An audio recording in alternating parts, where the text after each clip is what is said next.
Bom dia, boa tarde, boa noite aos nossos telespectadores. TV Regional está aqui no consultório da dermatologista doutora Letícia Japô para esclarecer um pouco sobre as dúvidas que a gente tem nesse período que está entrando aí a estação do verão, né? A gente esse mês lembra do Dezembro Laranja, que é o mês de prevenção contra o câncer de pele. Então, boa tarde, doutora Letícia. Boa tarde, muito obrigada por ter disponibilizado seu tempo nesse período que é tão agitado de fim de ano. Sim. Muito obrigada, tá bom? Doutora, vamos começar. Como que eu consigo me proteger do câncer de pele, principalmente nesse período de verão, né? Câncer de pele a gente pode pegar o ano inteiro, mas nesse período de verão, como que eu consigo me proteger? Então, quero primeiro agradecer, né, a presença da TV Regional aqui na Clínica Doutora Letícia Japô. É um prazer poder recebê-los para poder esclarecer, né, sobre esse tão temido assunto que é o câncer de pele, a prevenção, o tratamento e o alerta, né? A gente está no Dezembro Laranja, que é o mês que a Clara já disse, de prevenção contra o câncer de pele, e a gente tem sim que fazer um alerta com relação a isso, porque nos tempos de hoje a gente ainda assim vê muitas lesões suspeitas, câncer de pele, e os pacientes ficam um pouco assustados por conta de ser algo que não é muito noticiado, não é muito orientado. Então vamos lá, nessa época, né, Clara, agora de radiação muito alta, sol muito quente, eu gosto sempre de orientar meus pacientes com a prevenção. A prevenção nada mais é do que a gente fazer o uso do protetor solar, né, diariamente.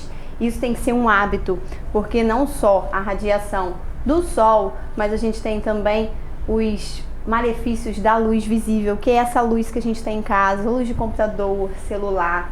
Então a prevenção ela se faz principalmente com avaliação, né, de alguma pinta, a gente chama de nevo, né, mas é a famosa pinta ou uma mancha suspeita, e o uso do protetor solar, né, diariamente. Pelo corpo todo? Pelo corpo todo e principalmente nas regiões expostas ao sol. Tá certo. Doutora, a gente vê algumas reportagens, né, na televisão falando sobre uma substância que...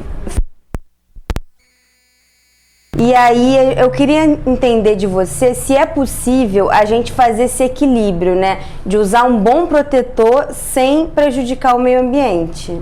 Isso é bem importante, né? A gente citar, porque muitas das pessoas não têm o entendimento sobre isso, sobre os protetores solares, né? Os filtros solares.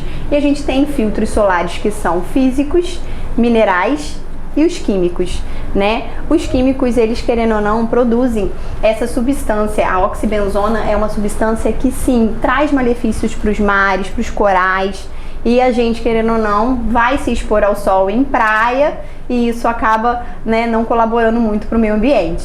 Então é importante alguns protetores, principalmente os minerais, né, que eles são os que não têm essa substância. Com isso, a gente consegue ajudar o meio ambiente e se proteger também do sol.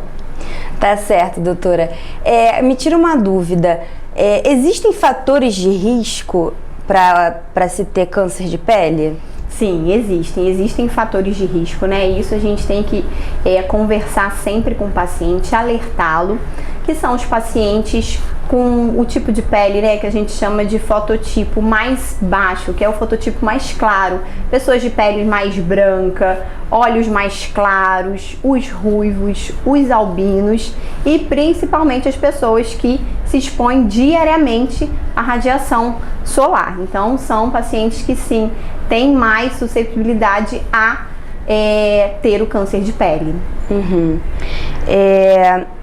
Como é que eu consigo obter uma detecção precoce do câncer de pele? Então, a visita ao dermatologista é de fundamental importância, né?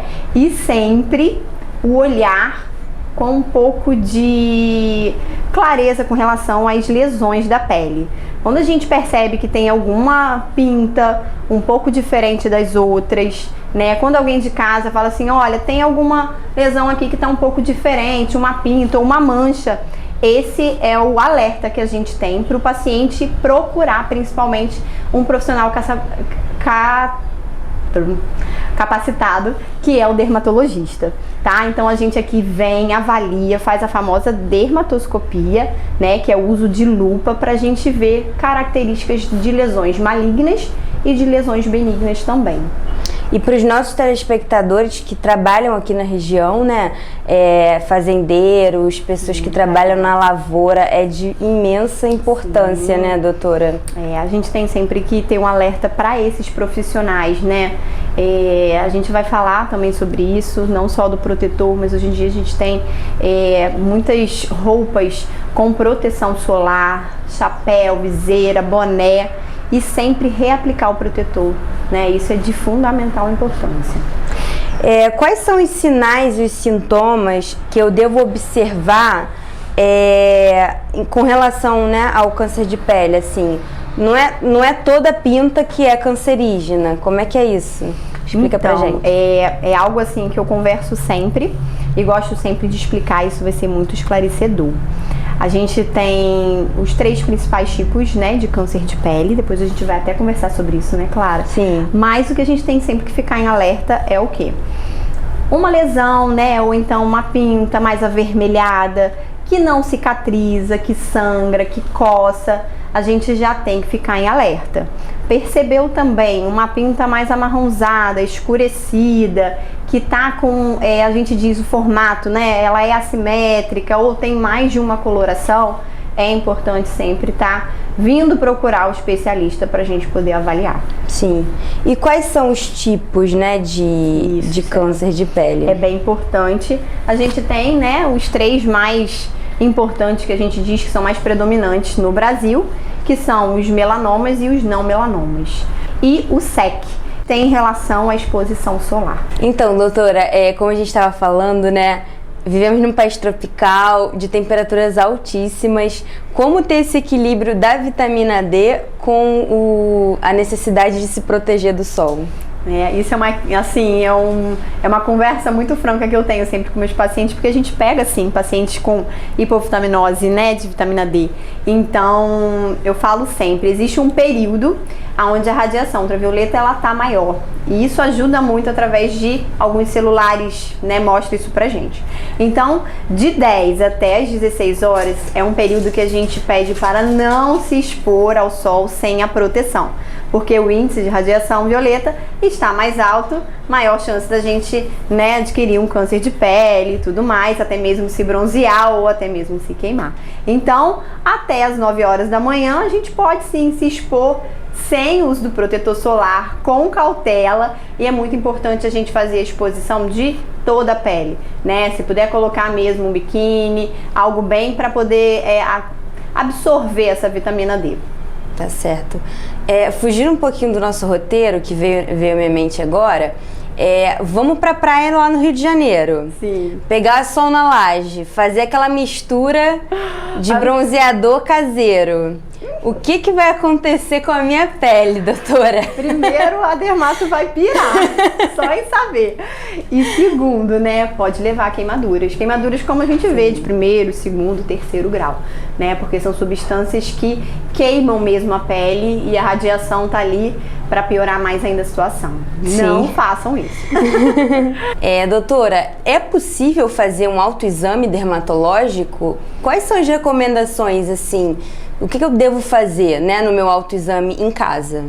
Isso, é algo bem importante, né? O autoexame é algo que a gente, em casa mesmo, assim como a Clara falou, a gente vai analisar e observar aquela lesão. Assim como eu disse anteriormente, o CBC, né, que é o carcinoma basocelular, que é um câncer de pele, que ele se parece muito com uma ferida. Então vai percebendo que aquilo não vai crescendo, não vai curando, só vai crescendo. A gente, querendo ou não, faz esse autoexame. É a observação daquela lesão por período curto de tempo. Percebeu que está se mantendo, que a lesão não está melhorando, ou então que está aumentando, aí sim a gente recomenda vir ao dermatologista.